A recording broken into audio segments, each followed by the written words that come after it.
मुंबई महानगरपालिकेत भाजप नगरसेवकांनी जल्लोष केलेला आहे। पश्चिम बंगाल विधानसभा निवडणुकीत भाजपने विजय मिळवल्याने कार्यकर्त्यांनी घोषणाबाजी करत जल्लोष केला।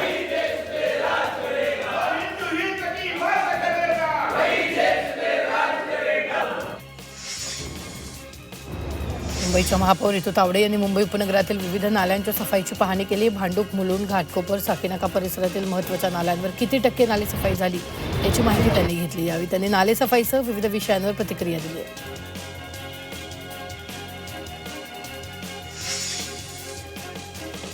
मुंबई महापालिकेच्या घनकचरा व्यवस्थापन विभागाने मुलुंड, लालबाग, परळ परिसरातील कचरा संकलन आणि तो डम्पिंग ग्राउंडवर पाठवण्यासाठी कंत्राटदाराची नियुक्ती केली। यासाठी 7 वर्षांमध्ये त्यांना 718 कोटी रुपये मोजण्यात येणार आहे। विद्याविहारमधील बाधित होणाऱ्या 213 झाडांच्या बदल्यात महापालिका 2278 झाडं पनवेल परिसरातील करंजा येथील 2 हेक्टर जागेवर लावणार आहे। मुंबईत झाडं लावण्यासाठी महापालिकेकडे जागा उपलब्ध नसल्यानं हा निर्णय घेण्यात आला। मात्र मुंबईतील झाडं तोडल्यानं पर्यावरणाचे होणारं नुकसान, पनवेलला झाडं लावून कसं भरून निघणार असा प्रश्न उपस्थित केला जातो।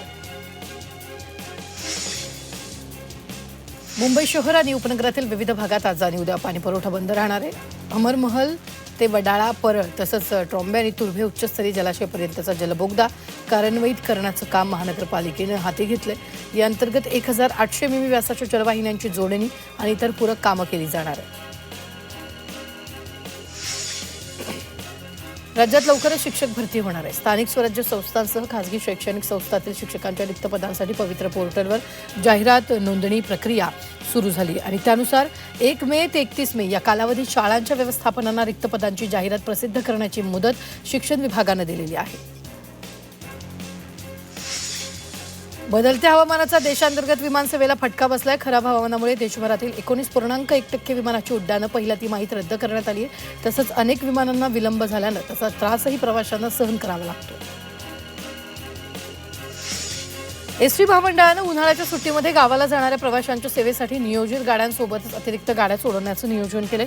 उन्हाळी जादा वाहतुकीसाठी राज्यभरातील विविध आगारांमधून 812 अतिरिक्त बस चालवण्याचं नियोजन करण्यात आलंय। त्यानुसार 1800 पेक्षा जास्त चालक आणि वाहकांची नेमणूक करण्यात आली। मुंबई विद्यापीठाची ऑनलाईन प्रवेश नोंदणी आजपासून झाली। वर्ष 2026-27 साठी पदवीच्या 3 आणि 4 वर्षीय अभ्यासक्रमाच्या प्रथम वर्षाला ऑनलाईन नाव नोंदणी प्रक्रियेचं वेळापत्रक विद्यापीठाने जाहीर केले। पदवीच्या विविध अभ्यासक्रमांसाठी विद्यार्थ्यांना 6 मे ते 21 मे दरम्यान प्रवेश पूर्व ऑनलाईन नोंदणी करता येणार। राज्य सामायिक प्रवेश परीक्षा कक्षाकडून 7 अभ्यासक्रमाची सीईटी परीक्षा घेण्यात आली। यावेळी 62,301 विद्यार्थ्यांनी परीक्षा दिली। परीक्षेला 87% विद्यार्थ्यांची उपस्थिती होती। राज्य माध्यमिक आणि उच्च माध्यमिक शिक्षण मंडळानं 12वी परीक्षेचा निकाल ऑनलाईन जाहीर केला। या परीक्षेत अनुत्तीर्ण विद्यार्थ्यांना पुन्हा संधी देण्याच्या दृष्टीनं राज्य मंडळाकडून पुरवणी परीक्षा जून-जुलै 2026 मध्ये घेण्यात येणार आहे। विद्यार्थ्यांना आजपासून ऑनलाईन पद्धतीनं www.mahahscboard.in या संकेतस्थळावर अर्ज भरता येणार।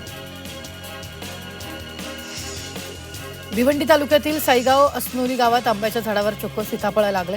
हा अनोखा प्रकार पाहण्यासाठी स्थानिक नागरिक गर्दी करतायत। परिसरात याची मोठी चर्चा होताना दिसते। या घटनेमुळे अनेक प्रश्न निर्माण झाले। काही जण याला निसर्गाचा चमत्कार मानतायत तर काही जण यामागील वैज्ञानिक कारण शोधण्याचा प्रयत्न करतायत। भायखळ्यातील राणीच्या बागेत येणाऱ्या पर्यटकांची संख्या कमी झाली। गेल्या 3 ते 4 वर्षात नवे प्राणी आणण्यात अपयश आल्यामुळे पर्यटकांची संख्या कमी झाली। या आर्थिक वर्षात 25,42,000 पर्यटकांनी राणीच्या बागेला भेट दिली। मुंबईतील सिद्धिविनायक मंदिरात अंगारकी संकष्टी चतुर्थीनिमित्त गणेशाच्या दर्शनासाठी येणाऱ्या भाविकांची गर्दी लक्षात घेता विशेष व्यवस्था केली। श्रींच्या दर्शनासाठी येताना कॅमेरा, लॅपटॉप आणू नये अशा सूचना भाविकांना देण्यात आल्या। दादर ते रवींद्रनाथ मंदिर मार्गावर विनामूल्य बस सेवाही उपलब्ध असणार।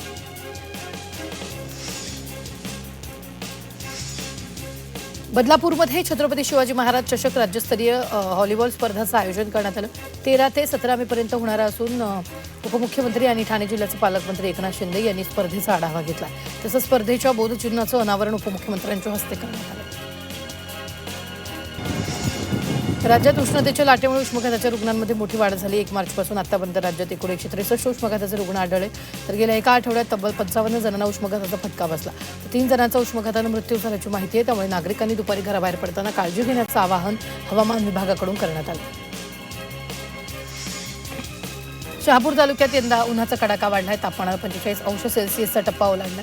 नैसर्गिक थंडाव्यासाठी प्रसिद्ध असलेला हा परिसर आता वाढत्या उष्णतेच्या झळांनी होरपळून निघाला। कर्जतमधील तापकीरवाडी या धनगर वस्तीला दरडी कोसळण्याचा धोका निर्माण झाला आणि या ठिकाणी मोठ्या प्रमाणात मातीचं उत्खनन सुरू आहे. इथल्या खोदकामासाठी अधूनमधून भूसुरुंग स्फोट घडवले जात असल्यामुळे या वस्तीमधील घरांना धोका निर्माण झाला. तसंच अनेकदा स्फोटात उडालेली दगड वस्तीत येऊन पडत असल्यामुळे नागरिकांच्या जीवाला धोका निर्माण झाला. भिवंडी शहरात राष्ट्रवादींनी आंदोलन केले. अवैध गुटखा विक्री आणि माफिया विरोधात आंदोलन करण्यात. गुटखा माफियावर तसंच गुटखा माफियांना पाठीशी घालणाऱ्यावर कारवाई करावी अशी मागणी करण्यात आली. मुंबईत म्हाडाच्या जागेवर 58 होर्डिंग्ज आहेत. या सर्व होर्डिंगचे स्ट्रक्चरल ऑडिट करण्याचे निर्देश म्हाडानं संबंधित होर्डिंगधारकांना दिले. आठवड्याभरात सर्व होर्डिंगचे स्ट्रक्चरल ऑडिट करून त्याचा अहवाल सादर करावा लागणार आहे, अन्यथा या होर्डिंगवर कारवाईचा इशारा देण्यात आला. अंबरनाथच्या फार्मिंग सोसायटी आणि त्याजवळील फॉरेस्टच्या जागेवर काही अनधिकृत जीन्स वॉश कारखाने उभे राहिले. या कारखान्यांना काही भूमाफियांनी चक्क सरकारी जागा परस्पर भाड्याला दिल्या. मात्र याकडे सरकारी यंत्रणांनी कानाडोळा केला, त्यामुळे कारखान्यांवर कारवाई करण्याची मागणी करण्यात येते.